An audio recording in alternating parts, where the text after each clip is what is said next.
E aí nisso, João 4,24, quando ele fala que Deus procura os verdadeiros adoradores, que ele fala para uma pessoa só, que é para quem? Mulher samaritana, né? E aí nesse caso, o que acontece? Ah, esqueci, vocês estão com medo de falar igual o profeta Samuel, né, na semana passada? Então tá certo. Em relação a isso, ela me contou, Felipe, você chamou a atenção dela. Poxa. Oh, mas como é que você confunde Isaías com Samuel? E aí nessa situação, em relação a isso aqui, observa bem, às vezes a gente valoriza tanta coisa. Olha quanta coisa Paulo perdeu. E todo mundo aqui, até no ambiente filosófico, o pessoal sabe que Paulo é uma mente brilhante.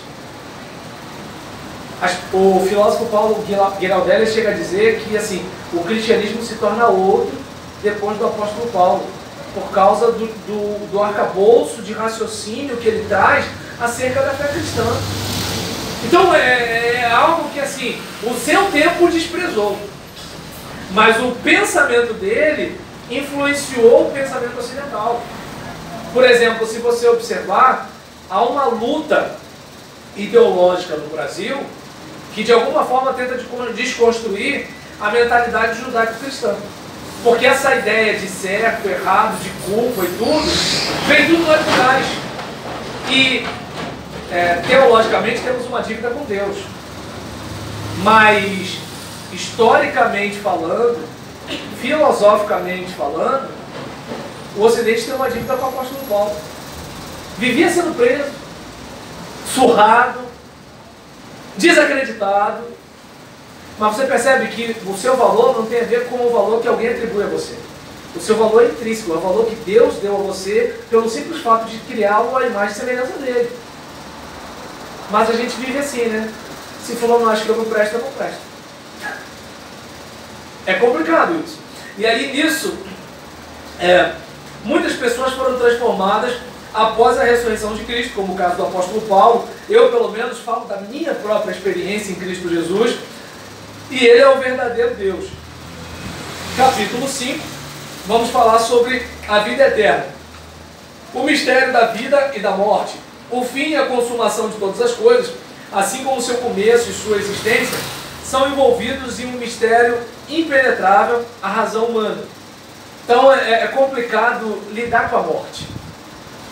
É importante você verificar que há uma necessidade humana de ser eternizado. Já falei isso aqui, não vou me estender mais. A Bíblia chega a dizer sobre a questão da eternidade no coração humano. A gente não tem aquela coisa assim, ó, vou morrer amanhã. Não tem esse negócio, posso morrer amanhã. A gente parte do princípio, que nem quando eu converso sobre a morte da minha esposa, eu percebo que ela morre primeiro.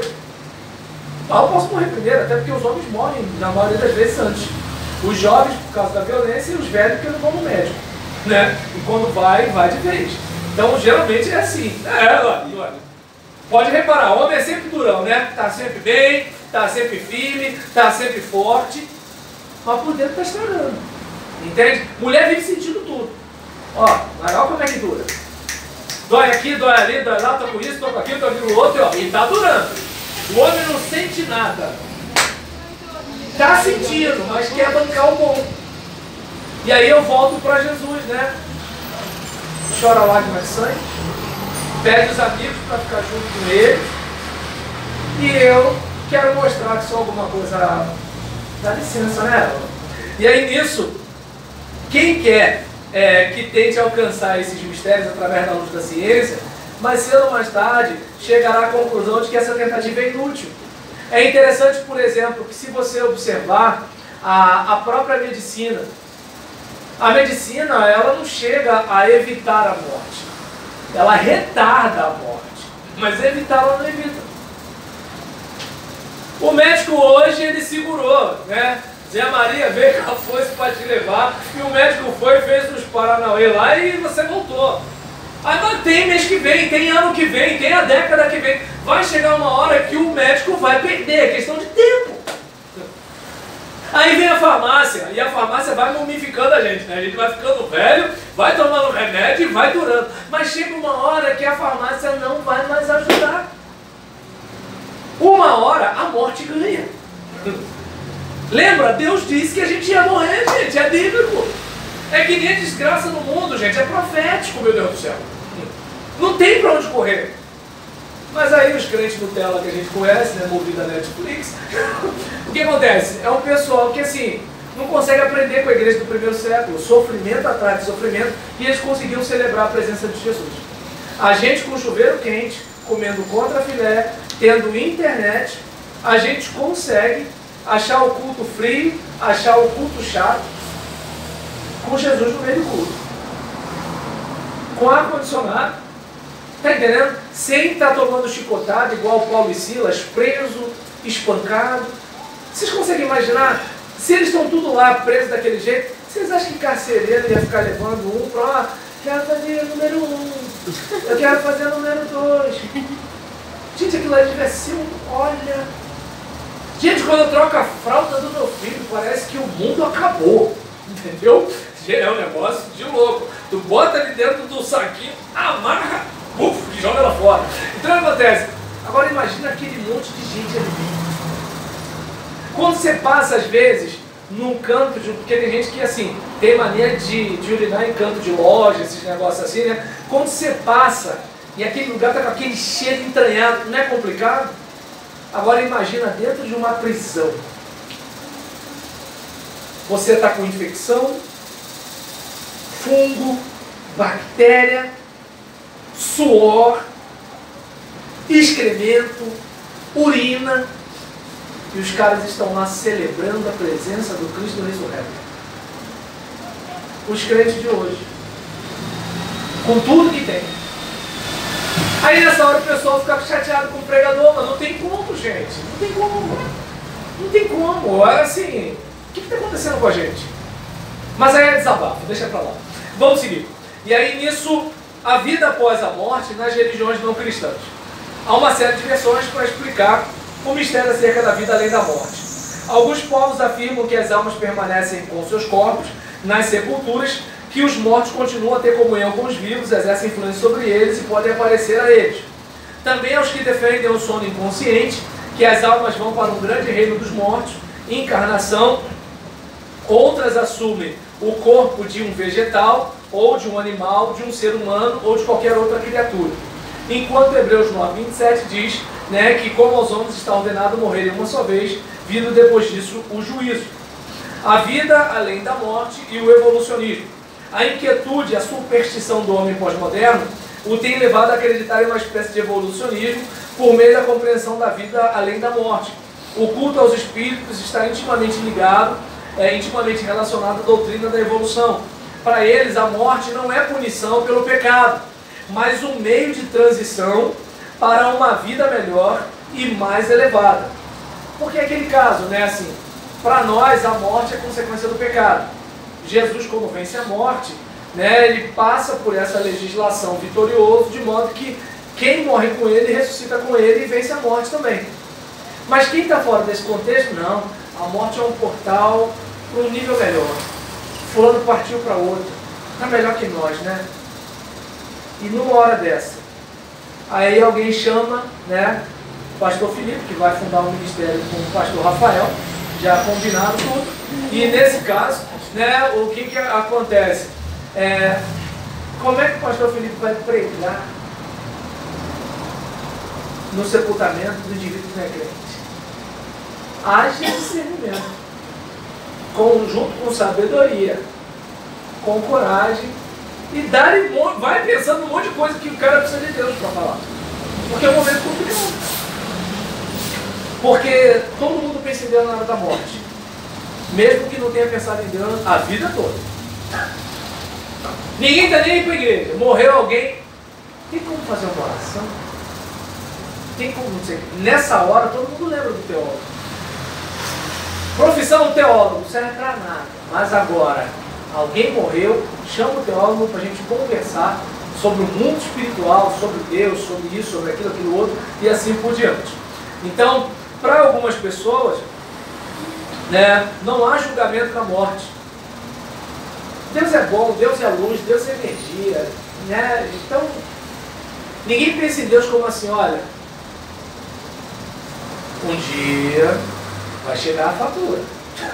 Está gastando? Vai gastando, uma hora a fatura vai chegar.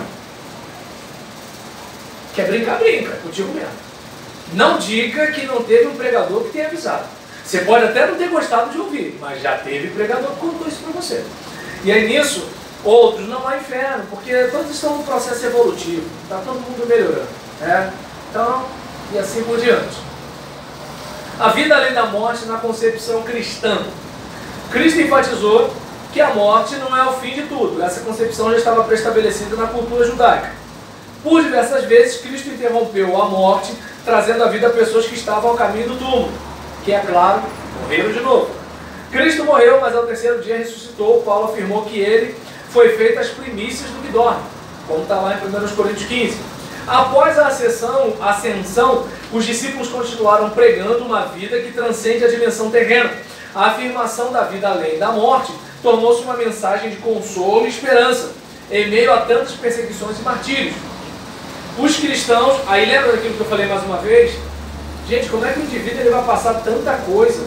Tem até um certo filósofo, Celso, que ele chegava a dizer que, gente, como é que eles conseguem morrer por uma suposta vida eterna? Né? Porque assim, na cabeça do indivíduo comum, gente, esses caras eles estão morrendo, eles estão sendo martirizados por causa dos negócios que eles acham que existe lá depois que eles morrem. E isso mexia com a cabeça dos outros, porque alguém falava assim, gente, tem que ser um negócio muito importante para essa gente morrer. E aí o que acontecia? Ia aumentando. Então, aí eu não sei se dá para você perceber que, infelizmente, hoje, o exemplo que você tem de entrega, de devoção extrema, a ponto de morrer por uma causa, infelizmente não tem sido mais o cristianismo. Tem sido o islamismo. Né? E assim, é um negócio para a gente parar para pensar. Né? Porque a gente pode criticar, falar o que for, mas assim, como eu falei aqui agora, eu vou expor as escrituras e eu preciso sempre estar me policiando, me disciplinando, né? Como assim, Senhor, não me deixa sozinho no púlpito agora não. Mas agora, um muçulmano mediano vai fazer pelo menos 5 orações diárias. E aquilo é negociável para ele. Vai parar tudo para a oração dele. E aí, assim, eu não sei você, eu me sinto envergonhado. E agora eu não estou falando de ninguém, estou falando de mim. Fala. Eu lembro que eu estava na faculdade, rápido. Lá no bandeirão da faculdade, muito grande, 300, 400 pessoas. Entrou um homem turbante, que dava para ver que ele era da linha árabe. Ele simplesmente pegou o bandeirão e ali no meio tinha gente ateu, cristão que se expõe, cristãos que não se expõem. Agente secreto? Agente secreto. E sim, a particularidade, mas eu lembro que eu estava, no momento eu estava falando com Deus, essa questão de quando que eu tenho que parar, porque parece que quando você senta, todo mundo para olhar você. E eu questionei com Deus naquele momento, falei, poxa Deus, vou falar para todo mundo que olha para mim. Quando parece que Deus me alertou, o senhor entrou, ele pegou a bandeja, aí isso todo mundo já olhou a roupa dele, ele era bem diferente. Aí ele pegou a bandeja, deixou assim no canto, ele tirou a sandália, foi pro canto e começou a orar, agradecendo a Deus por aquele alimento. Todo mundo. Gente, é muito ousadia. Ousadia. Aí depois ele voltou, e aí todo mundo ficou olhando, tipo assim, quando ele não se intimidou no meio de 300, 400 pessoas, de parar para agradecer o alimento que Deus deu. E às vezes eu crente, né, fervoroso, que vou pro céu, eu fico com vergonha de fazer assim, ó, faça mal, faça bem, em nome de Jesus, amém. Entende como é que é o negócio? É um negócio fenomenal. Eu tô lembrando aqui, saí daqui no domingo, aí eu falei assim, vou levar um negocinho diferente pra Gisélia, né? Aí eu fui numa casa de massa. Aí eu não fiz igual o Felipe, que terminou o culto aqui, foi tirando terno, gravata, eu fui na beca, legal, né, tal. Gente, quando eu entrei, eu era o único de terno entrando na casa de massa para comprar o negócio, né. Mas foi uma sensação tão desconfortável que eu me senti um extraterrestre. Por exemplo, se eu for na minha igreja de terno, tá tranquilo, o pessoal vai falar, pô, tá bonito, pastor. Agora, na casa de massa, então, observa bem, detalhe, e terno é uma coisa que no Ocidente é tranquilo. Agora imagina a indumentária dele.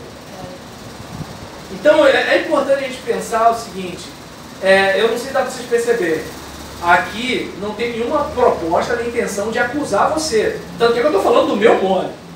Eu estou junto com você aqui para ter minha orelha puxada.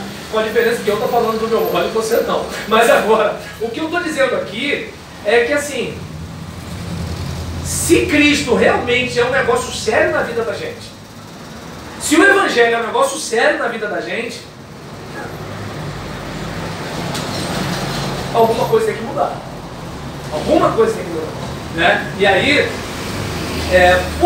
e aí vocês percebem que assim, é muito mais do que uma regra. É uma mudança interna. Porque a regra a gente faz no pro forma, digamos assim, aqui tem essa regra, mas lá não tem. Agora, quando é um negócio aqui, a questão não é regra. A questão sou eu. Lembra de quando eu falei, eu no carro com a Gisélia, eu no carro sem a Gisélia? É diferente. E aí eu tenho que lembrar, com a Gisélia ou sem a Gisélia, Jesus está comigo. Então eu não posso ficar orientado pela regra Gisélia. Eu tenho que lembrar o seguinte, espera aí, que novo coração é esse, Robelão? Que coração é esse? Entende? Então é esse tipo de situação. Eu não sei se vocês lembram da história. Eu sei que assim, a Thalita acho que lembra que ela falou alguma coisa, eu não sei o que ele falou. Mas agora, vocês eu não sei. Mas assim, entende? Aquela ideia de que nós, por amor a Cristo, precisamos fazer o quê? Não, peraí. Eu sou uma nova criatura. Eu sou uma outra pessoa. Jesus transformou a minha vida. Ou não transformou? Eu sou apenas um membro de Deus. É algo para a gente pensar. Não quero deixar vocês tristes não. Vamos falar de coisa boa. E aí nesse caso, vamos olhar. Então eu percebi que ficou um clima meio assim. E aí em relação a esse caso, né, os cristãos estavam cientes de que a ressurreição de Cristo assegurava-lhes a certeza, né, de que todos que morressem pela causa do Evangelho ressuscitariam para viver com Cristo. Então nisso, pode me matar, César. Eu sou imorrível. Pode me matar. Porque eu vou estar no braço do Senhor. Eu vou experimentar e não adianta, não tem para onde correr. Está dando para entender? Então é um tipo de situação, viu como é que os neologismos chamam atenção? É mais ou menos assim. E aí nesse caso, você viu que as crianças prestaram atenção na pregação domingo, rapaz. E aí não sei, não, claro, ó a vaidade, de repente eles prestam atenção direto, desculpa. E aí nesse caso, né, quanto a esse caso aqui, apesar de os crentes serem participantes das bênçãos celestiais, sua condição pós-morte ainda é, de certa forma, preliminar e imperfeita, pois seus corpos ainda estão na sepultura e sujeitos à corrupção. E aí, gente, eu gosto muito quando eu vou em sepultamento de crente, que você chega naquela hora que você fala, olha, vai chegar o tempo, né, que isso que é mortal vai se revestir de imortalidade. Isso que é corruptível vai se revestir de incorruptibilidade.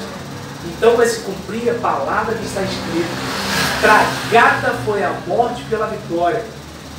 Hoje a morte faz a gente chorar. Mas vai chegar o dia que a gente que vai zombar da morte vai perguntar, morte, cadê sua vitória? Hoje você ri e a gente chora. Mas vai chegar o dia que a gente vai rir e você vai chorar.